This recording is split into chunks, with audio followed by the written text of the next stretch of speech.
lanjutkan nomor 8. Masyarakat yang memiliki pandangan etnosentrisme cenderung tertutup karena kita harus tahu dulu apa itu konsep etnosentrisme. Etnosentrisme adalah pandangan terhadap kebudayaan lain atas dasar standar budaya kita. Misalnya kakak dari budaya Minang, kakak bilang budaya lain selain Minang itu jelek karena kakak lahir di Minang, kakak mengikuti adat dan tradisi Minang. Selain Minang berarti kakak menganggapnya budaya itu jelek. Itu yang disebut dengan etnosentrisme, atau pandangan terhadap kebudayaan lain atas budaya sendiri, atas standar kita sendiri. Nah, yang mana yang termasuk etnosentrisme? Kenapa dia cenderung tertutup? A. Menolak perbedaan yang berkaitan dengan ciri fisik, itu bukan. B. Membatasi perpindahan status, itu bukan. C. Menolak budaya kelompok lain yang lebih unggul dari kebudayaannya. D. Mementingkan anggota keluarganya dibandingkan kepentingan umum. E. Membeda-bedakan anggota masyarakat. Nah, kalau di sini pandangan ini muncul ya karena apa? Karena C. Dia tidak ingin budayanya lebih unggul dari budaya orang lain, lebih unggul dari budayanya. Itu kenapa disebut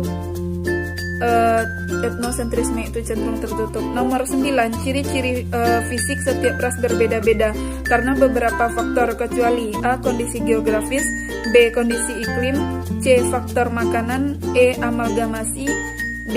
Mata pencarian. Nah, pasti kalian bisa ya kenapa fisik kita berbeda-beda, kecualinya itu D. Nah, karena kalau D itu adalah pekerjaan itu tidak menjadi ukuran spesifik yang menyebabkan kita memiliki warna kulit yang berbeda-beda.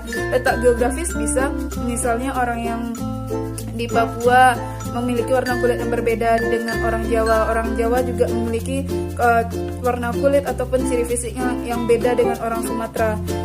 Kondisi iklim ya mempengaruhi, faktor makanan mempengaruhi, dan juga perkawinan campuran atau amalgamasi mempengaruhi. Nomor 10, perhatikan hal-hal berikut: azas kekerabatan, bahasa daerah, kesenian, hak kepemilikan tanah. Meskipun suku bangsa Indonesia beragam, namun masing-masing mereka memiliki dasar persamaan, yaitu nah, kalau menurut kakak jawaban yang tepatnya itu D, 2 dan 3. 2 itu bahasa daerah, 3 adalah kesenian. Kalau azas kekerabatan itu berbeda-beda tiap daerah. Ada yang patrilineal berdasarkan garis ayah, ada yang matrilineal garis ibu. Kalau hak kepemilikan tanah itu juga sudah jelas berbeda-beda. Antara kita dengan tetangga kita aja kepemilikan tanahnya berbeda-beda. Maka faktor yang akan memiliki dasar persamaan itu bahasa daerah dan kesenian. Nomor 11, perbedaan jenis suku bangsa maupun agama yang dianut masyarakat tidak berpengaruh pada tingkat kedudukan. Gejala sosial tersebut menunjukkan adanya keragaman kelompok yang bersifat A. Statis, artinya tetap. B. Dinamis, artinya berkembang. C. Vertikal, artinya ada yang tinggi dan ada yang rendah. D. Primordial, artinya berpandangan sempit atau lebih mengatakan kebudayaan kita yang paling unggul, atau E. Horizontal. Jawabannya itu E. Kenapa? Karena di sini perbedaan suku maupun agama yang dianut tidak berpengaruh pada tingkat kedudukan sosial.